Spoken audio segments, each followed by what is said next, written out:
Welcome to Keto Life Support, where we make your keto life sustainable, fun, and low stress. I'm Kim Howerton, and I'll be coming to you weekly with some of my keto besties to bring you the practical, real-world keto advice that you need. Quick disclaimer, I am not a doctor, and even if we do have a doctor in the house from time to time, he or she is not your doctor, and nothing we say on this show should be taken as medical advice. Always check in with a trusted medical professional about your own personal medical concerns. Hello and welcome to Keto Life Support. This is Kim Howerton and this is episode 91. I'm super happy to be here with you today. We are going to talk about speed. No, not the illegal substance, but the need for speed. And not in like a NASCAR sense, but in fact in the how fast can I lose this weight way.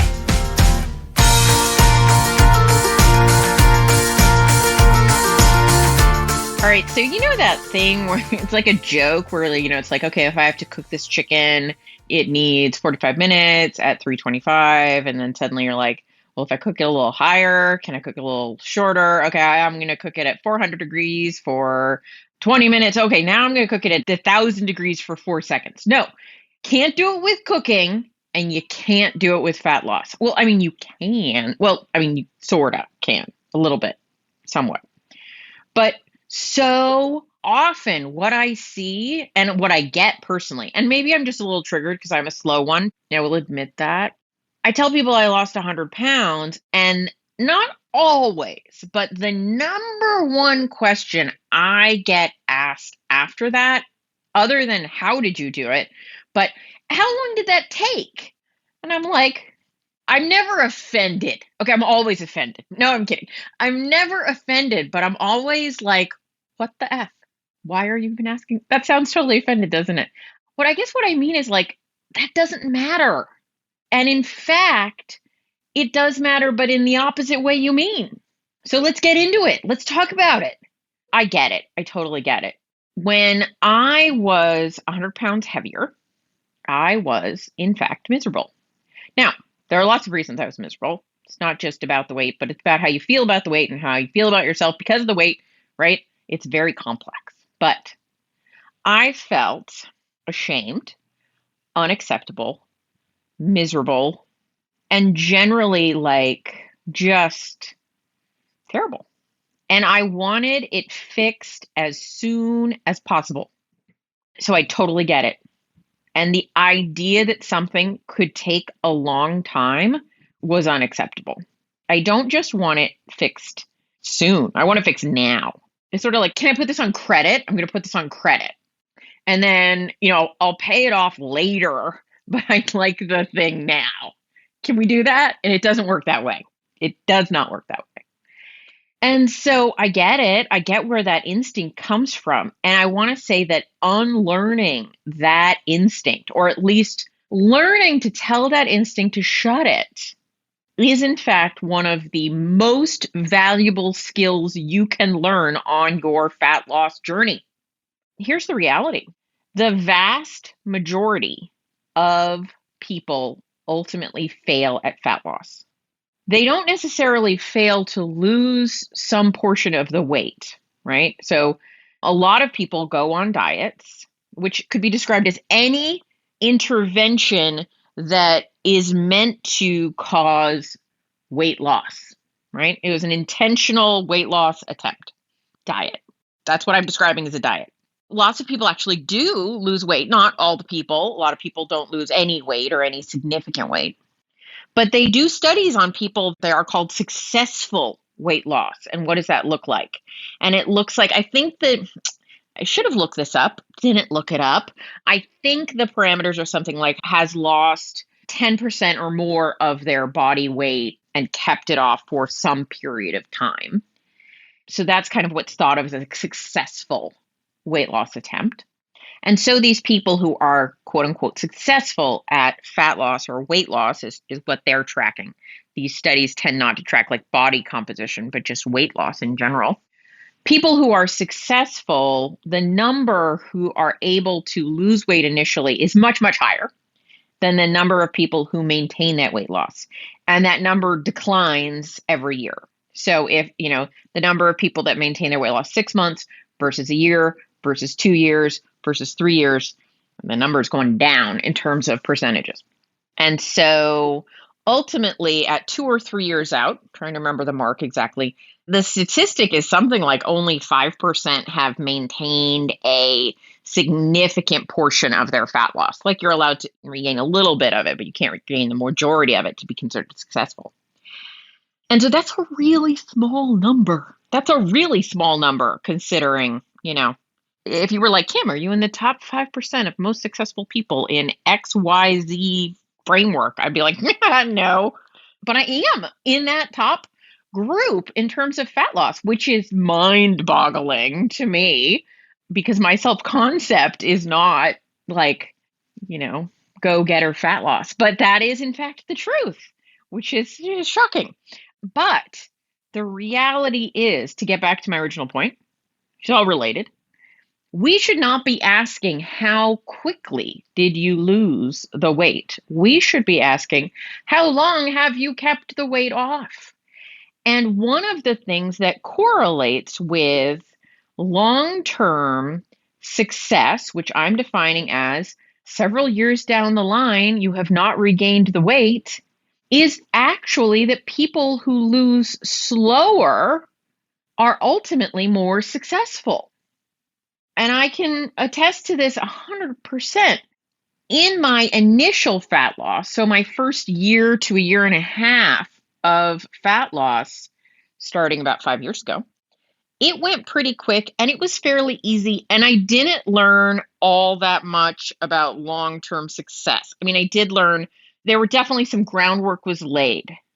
But if I had just lost all the weight, like if I'd only had that 60, 65 pounds to lose and I got all the way to where I got and I was like, now I'm here, I don't know that I would have learned all of the skills that I needed to be long-term successful. Now, I could have learned those at that point. I'm not saying that that's not possible, but I wouldn't have had as much motivation to do so.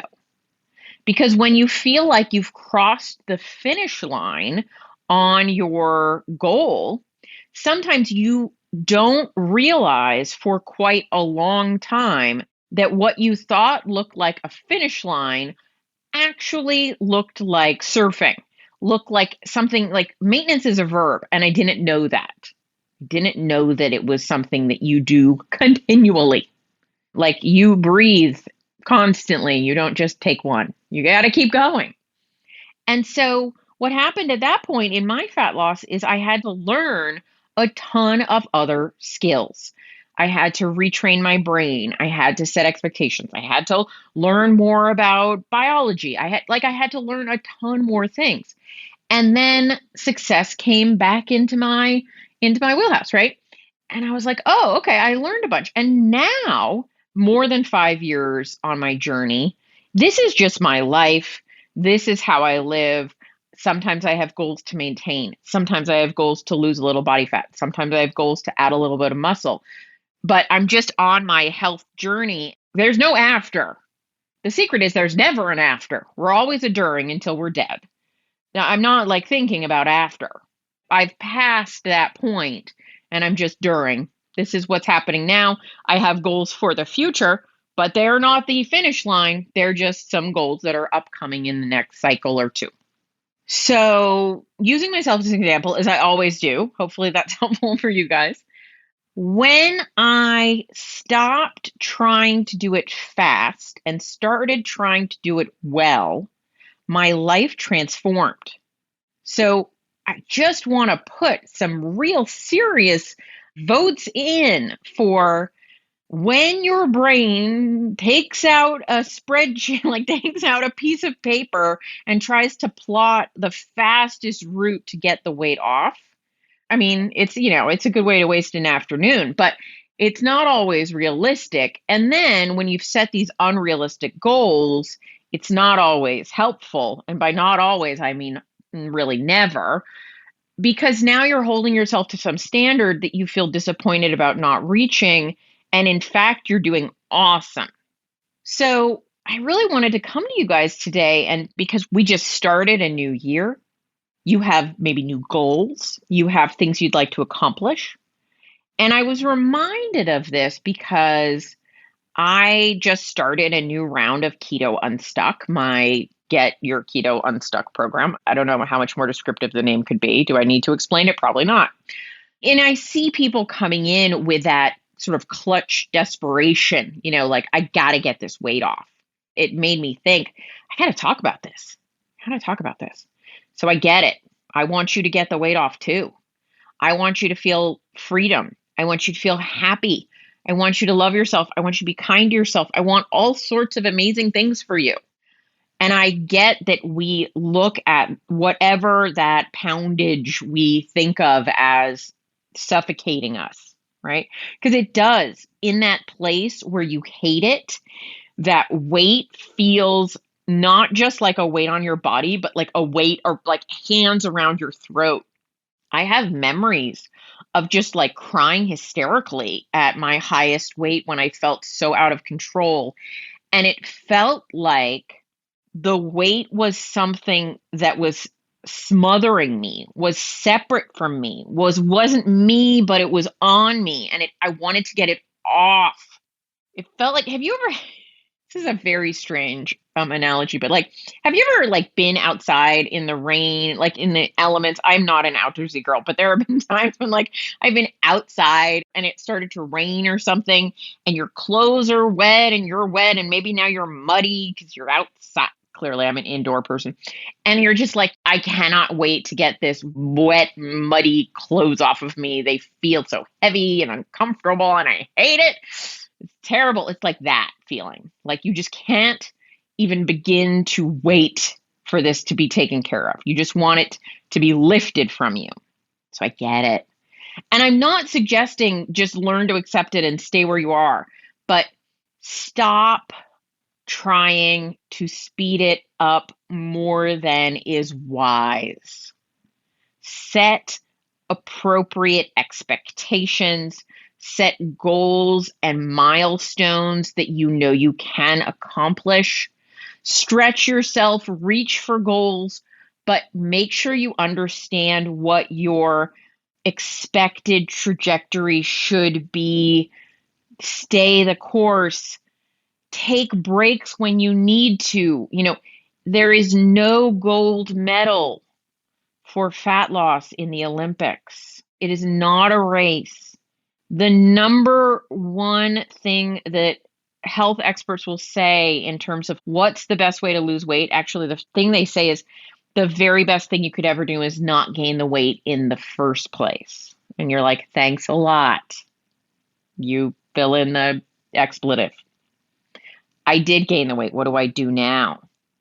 But you can actually extrapolate from there. The second best thing you can do if you couldn't have stopped, right? What's the advice? What's the best time to start investing? Years ago. What's the second best time? Today.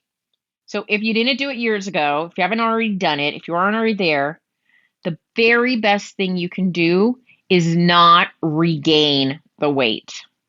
And I see it over and over again. People regain the weight.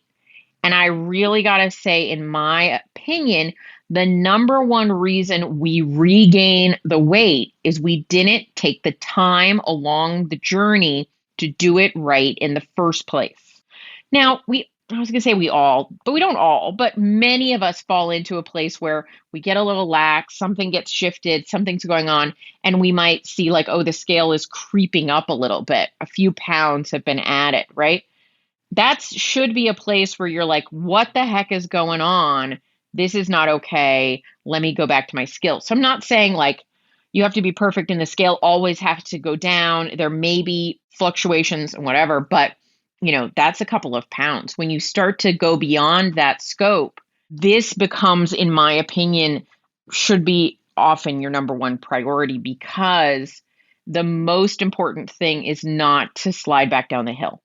And the thing I think is most important is to take the time it takes to heal, to fix the behaviors, the habits, the self-talk, the lifestyle, the food issues along the weight loss journey.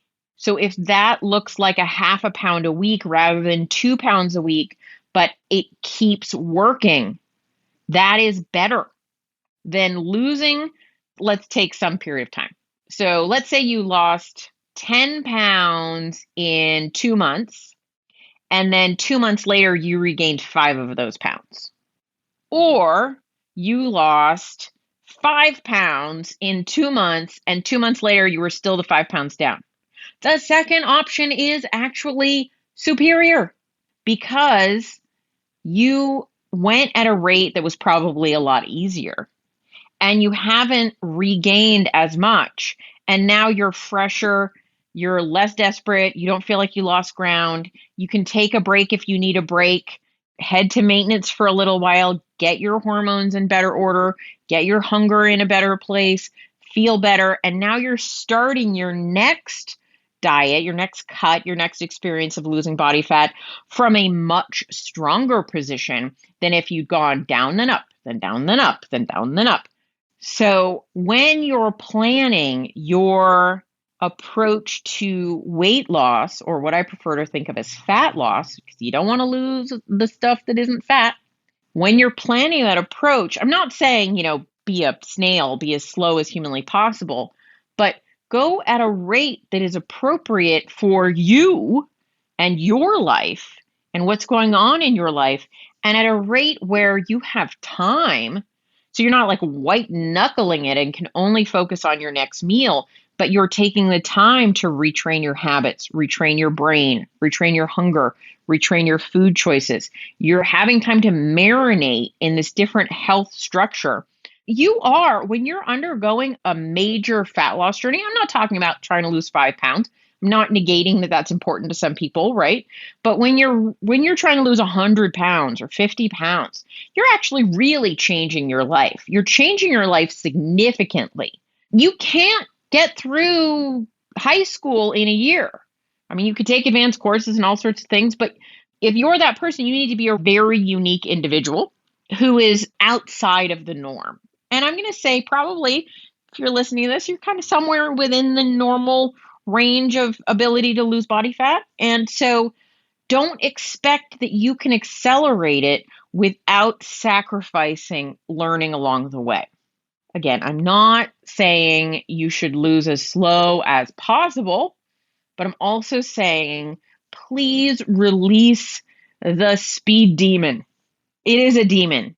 It is on your shoulder like a little devil telling you all sorts of untruths about wanting to do it quickly and the benefit of doing that.